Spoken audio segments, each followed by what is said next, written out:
The Nazis got a bit teed off with England because we had this leader in the country called Winston Churchill who got his ideas sort of filtered through society through a new contraption known as the wireless or radio, and people would cluster around it in the evenings and listen to what happened on radio, and they chose to believe it and they chose to agree with it, especially when Winston Churchill was being broadcast.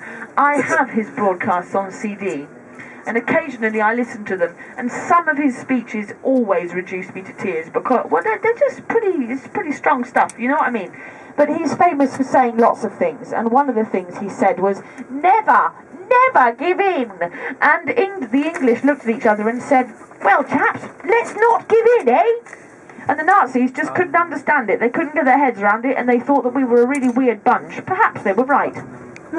But in any case, they decided to take action. So they got hold of a guidebook called the Baedeker Guidebook, and they read it from cover to cover, and they discovered that England was rather fond of Bath. And to this end, they said, well, if we just drop a few bombs on Bath, they'll say, no, don't touch the baby, we give in.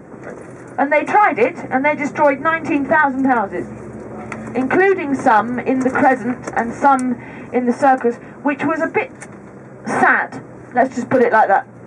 Folks, notice this terrace on your right. It's rather lovely. The terrace was invented for Bath. There were no terraces before Bath. That's quite jolly, isn't it?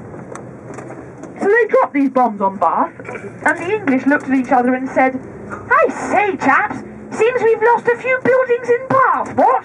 Bit of a pity that, never mind. Let's go back to Ralph Allen's quarries, get some more stone, and build the place up again. It'll look exactly the same, and no one will be any the wiser. Hurrah! Because that's how everybody talked in 1945, did you know? It's called received pronunciation.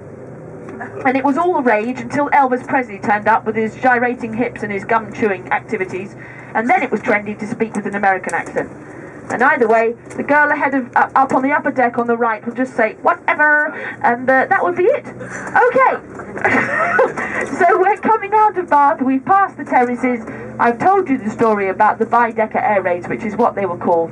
And in any case, I tend to think better lose a few houses, even 19,000, than give in. Probably. You know what I mean. Okay, splendiferous.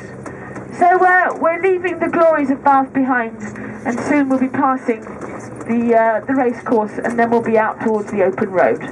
Okay, there's another couple of stories to come before blessed peace and tranquility, hopefully, will saturate this bus all the way down to the journey into the metropolis.